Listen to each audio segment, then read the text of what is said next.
everybody. We are here with the second episode of America's Rail Stations. We're here in Palmyra, Pennsylvania, and we're here at the Palmyre Station. Unfortunately, this had been at one time, it was like a model railroad store, and unfortunately that closed down at some point, and then I guess somebody else bought it, but it is like the front gate, it says private property, so you can't actually go inside the fence, which is a shame because really beautiful building. The railroad started coming through here in the 1850s.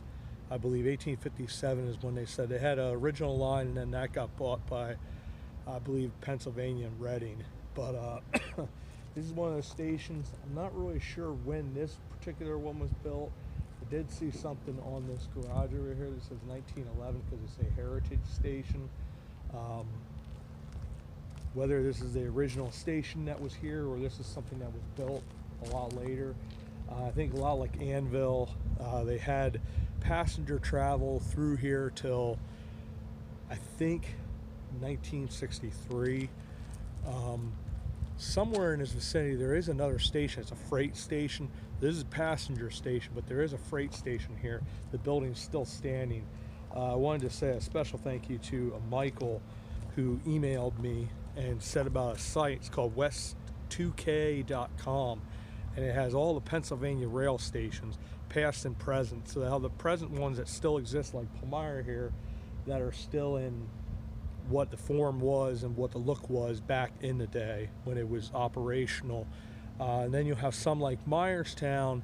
The building still exists. It has somewhat of the form. Cornwall is another one, but they actually have a different use, and a business is using them at the current state.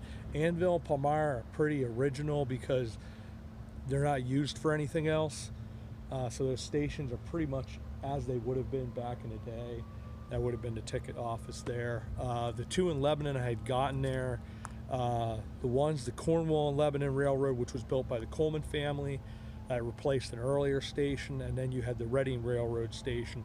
It's right there on 8th Street. They're actually basically across the street from one another.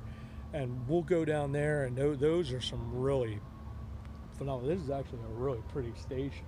I didn't realize how beautiful this is until I stopped here in person just to look at it. We'll turn the camera around and we'll film. One of the things I want to talk about as well, I talked about in the first episode of America's Rail Stations that we're going to be visiting the stations that still exist. And there are quite a few of them that still have this look. There are also ones that we'll get pictures of back in the day, like Myerstown and Cornwall, what they looked like back in the day, and then we'll show you what they look like and what they look like now, talk about them, their history, that type of stuff. So the ones that are in existence, there's quite a few. Some of them are really bad shape. There's not a whole lot left. Then there's ones that aren't in existence anymore. I've talked about a couple times the Tremont and Lebanon line, which went down through Lickdale, Greenpoint, down Pine Grove, and that type of stuff. There's different size stations, like Greenpoint, Inwood, were a little more than like a stall, if you will. You know, probably like a 10-foot by 10-foot, maybe a little larger. Those were there primarily just to sell the tickets, and also they back in that time, each of those little towns had their own post office until they eventually, the federal government was like, let's bring everything together. Now everything's Jonestown for all those little towns, but every single one of them, like Greenpoint, Inwood, Lickdale, they each had their own little post office, and they were usually there at the rail station because it was such an essential part of life. It was that avenue to a bigger, larger world, and actually for once gave you access to that outside world. And then you had the next stations up, like Highlandale was one, a little larger, maybe like 10, 15 feet by 20 feet. Once again, they'd usually have a post office, that type of stuff. Then you'd have the ones that were sort of a little more obscure, like my great-grandfather Levi had the Sudberg Motel, which operated as a station, post office, general store. It's that whole idea of those communities were sort of all everything had to be available within that community, because you couldn't go back to Walmart, back in the mid 1800s to 1900. That just, these communities were self-sufficient, so everything was there within those communities. It'd be Sudburg, and you had Outwood, where my grandfather and great-grandfather and great-grandmother and great-uncle Frank are buried. That was a self-sufficient community. All these little communities were all self-sufficient. I mean, maybe you go to Sudburg, a couple miles down the road to the general store to get some of the things that weren't available in your little neighborhood, but that's all the further you usually went, because a lot of people were farmers. Their life surrounded around their business. You didn't have electricity yet at that time, so you worked from lights up till lights down till sundown. That's just how it worked. It's how you operated in those, especially in the winter months when you had less light. It just sort of was what it was. Then you had stations like Annville, Cleona. Those were stations that were a little bit bigger, had more of this look. Then you had Palmyra, which was slightly larger. I would assume something like Hershey was even about the same size, this mid to large size. Then you had the really nice ones like in Lebanon, that were usually paid for by the rich, like the Coleman family, one of the richest families in America at that time.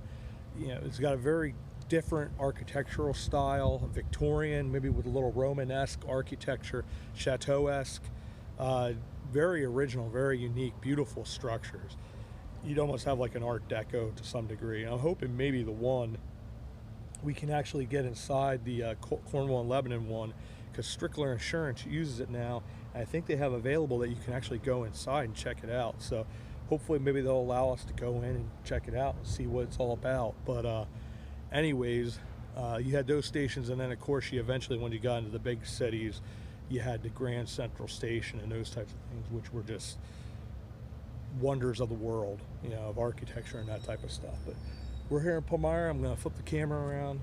So let me talk a little bit more, getting ahead of myself, but we want to visit some of these old locations of the stations, like Greenpoint, Inwood, maybe get some pictures if they're available. Not sure if there's anything for Greenpoint, but there is an picture for Inwood. Talk about those stations, their significance a little bit as well. That'll probably be where we'll put like 4 or 5 stations together and just do a sort of along the line, talk about that. I also want to check out some of these stations that still exist that are in operation, like Strasburg, Kempton, the Middletown, Hummelstown, Milk and Honey line, and take you along on some rides on some trains. This isn't just going to be seeing the rail stations that exist and that type of stuff. We're going to deal with railroad history in general. We're going to visit places that have trains. Maybe go up, Cliff and I will probably get together on some of those videos to go to Strasburg again. They're usually about a 40-minute round trip. Visit the museum there, the rail yard, do some videos on that, because that's something that talk about what the differences in trains are, some of the history there. Maybe even go up to Scranton at some point. There's a cool place up there, the JP videos. He's videoed there a lot. We had one of our YouTube meet and greets there. There's a cool trolley ride that goes through. We'll deal with the trolleys as well, because there's actually a really cool trolley line that went down from Lebanon down into Myerstown and into Schaeferstown down into Hershey, and that was a whole thing where they just, electric trolleys went right down through the middle of the main street and 422, that type of stuff. It's pretty cool. So, a lot of rail history. We're going to deal with all of it. So it'll be a lot of fun with this channel. This is just the second station. I'm going to flip the camera around then, and we're right here at the railroad tracks, actually, modern railroad tracks. But we'll flip the camera around, and then we'll let you see the station a little bit better. Thanks, everybody. All right, so this is that other building that was sitting here. It says Heritage Station. It says 1911 on there, I believe. But it's just cool, like the thing that goes over top here where the passengers would stand. I know the one in Lebanon, they have like a separate, slightly smaller building that's off to be the east of the building, and that was operated as like the baggage house, and we'll get a view from the other side as well. But it's just a really pretty station, really well preserved. So whoever's preserved this did a phenomenal job. And then here's where the ticket office would be. I believe this is where people would get their tickets usually. They usually had that area of the building that sort of popped out a little bit, and that's where you got your tickets. But usually these places inside too, they got a very, very unique look, smell. Usually had like an iron stove in there to keep the building warm. They did a great job with the painting and the Victorian colors.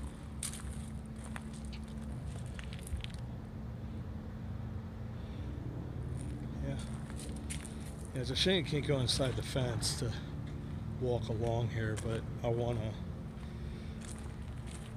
be respectful of the thing that says private property.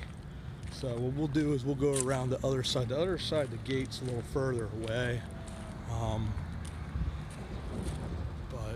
All right, so we'll go to the other side. Thanks, everybody. See the old chimney up there.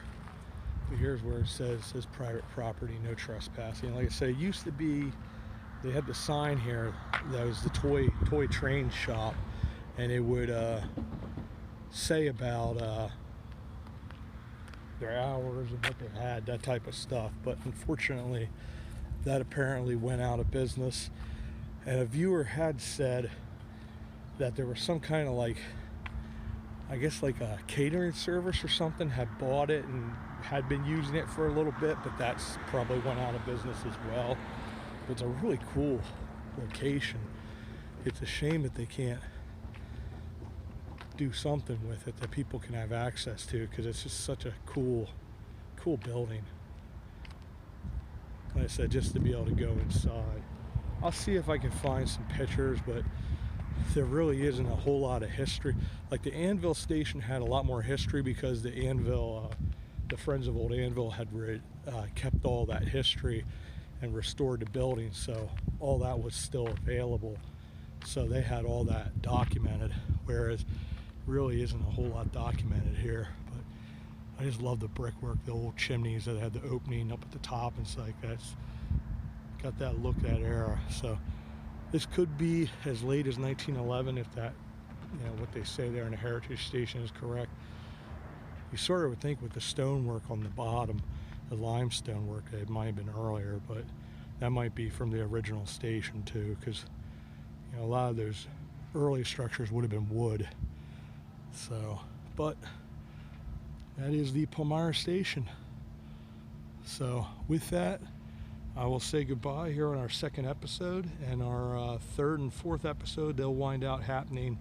I'll film them at the same time because they'll be right there in Lebanon, the Reading Railroad Station, and then the Cornwall and Lebanon rail station. They're right across the street, but they'll be put out at separate times, but they'll be filmed at the same time. And there's also a really historic old church there right down the street. Salem Evangelical Lutheran Church, which the first pastor, it might have been the founder, he wound up being, he's a Muhlenberg, and he wound up being the first Speaker of the United States House of Representatives. So a lot of history in that 2-block area. But anyways, with that, I will say thank you once again, and we will see you guys all about town.